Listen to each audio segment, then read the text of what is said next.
Hey, if I told you that being a kind, nice, or decent human being could actually benefit you in the long run, would you believe me?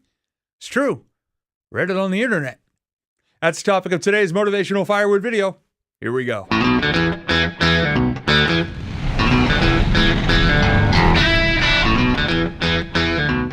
Welcome back to the Motivational Firewood YouTube channel. Steve Gamlin here with the topic of today's video. Being a kind, nice, and decent person can actually yield some pretty cool results for you.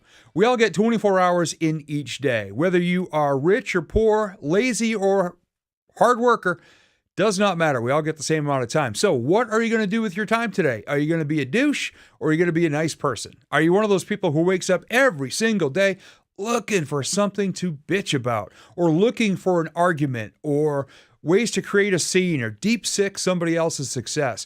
I saw a video yesterday online, two people, I think it was in the DC area, trying to both get into the Taco Bell drive-thru at the same exact time. Neither could get through. They sat there honking their horns at each other, and nobody got their food.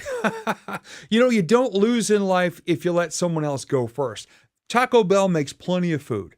So I'm asking, what do you go into each day doing? Are you trying to make the people and the situations around you better, or do you just love the power you can have by wrecking other people's days? There was a great article in Huffington Post talking about the 5 benefits of kindness, which basically means just being a decent person, thinking good thoughts, speaking kind words, taking good actions that actually work together with people around you, making something good happen, and not just out there to tear things down. And here are the top 5 benefits of kindness. Now remember, real kindness, not just going through each day talking about unicorns and marshmallows like so many people in my industry do.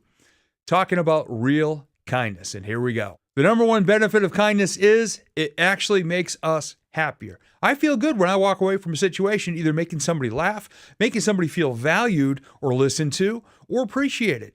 It's pretty easy to do. Number 2, kindness gives us healthier hearts. Now, I'm going to have to trust the medical professionals on this because I am neither a heart surgeon or a rocket scientist. I'm just a guy who makes his living speaking and writing, being a real everyday person who tries to share a good message. That's about it. And if it makes my heart healthier, great. At least kindness can offset all that bacon. Number 3, kindness slows aging. I'm 106 years old. Not really. Number 4, kindness makes better relationships. And isn't that a much better thing to walk into a room and not have everybody trying to dive out the window because you are that negative person? Unless you're looking for that, then hey, go for it.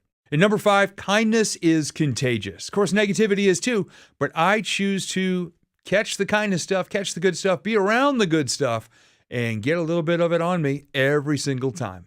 That's one of those things that sounds dirty, but really isn't. So here's the challenge. How could you spread a little bit of good energy in a real way today? How can you make a situation better than you found it? How can you pick up somebody who might be having a bad day?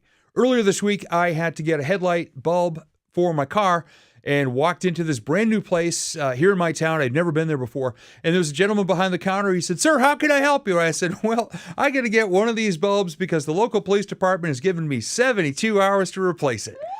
He said, "Aisle 4, sir, and give me a holler if you need any help." Well, I found the bulb fairly quickly and got up to the counter and paid for it. And as I was going to leave, I looked at him and said, "I hope I'm the meanest, nastiest person you have to deal with all day today." And he laughed and he said, "You're probably not." Apparently, somebody recently walked in there, slammed a bag with brake pads on the counter and said, "These brakes are so loud, they squeal all the time. You sell absolute crap. I can't believe this. I want my money back." And this clerk behind the counter looked down at the bag, looked at the packaging, looked right back at the customer and said, "Sir, we don't sell those here. That's the car place up the street."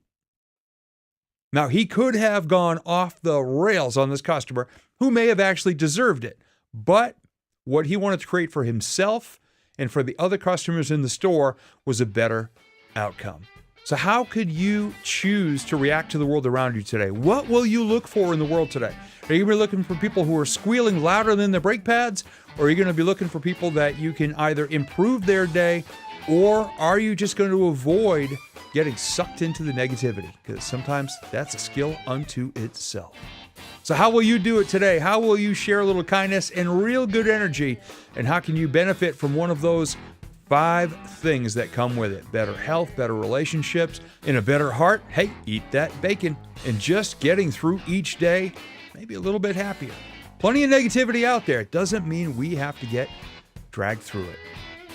Hey, if you'd like to have access to more pieces of motivational firewood just like this one, hit that subscribe button up there in the corner. We'll catch you soon.